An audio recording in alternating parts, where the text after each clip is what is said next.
How to fix Borderlands 4 keeps crashing on Steam. So first you want to right click on the game and then go to the properties window and then go to installed files and then click on verify the integrity of game files and wait for this process to finish as it might take a while.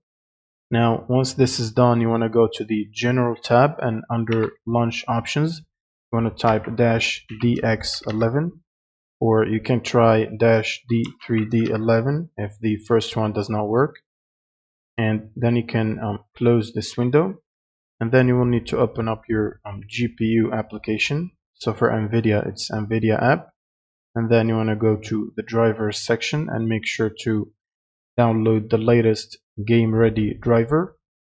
And once you finish downloading and installing the game ready driver, you'll be prompted to restart your computer. You should restart it anyway.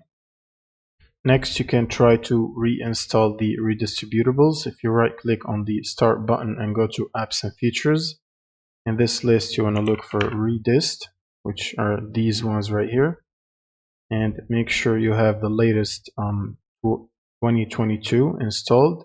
And if you don't have this one, you can open up your browser and then search for redist and then click on the first link. Then scroll down to this table and then make sure to download the 86 version and the 64, both of them. Download and install these. And once you finish installing them, it's pretty easy to install. You can simply just go back to Steam and launch your game again, and that should fix the problem. Thank you for watching and subscribe.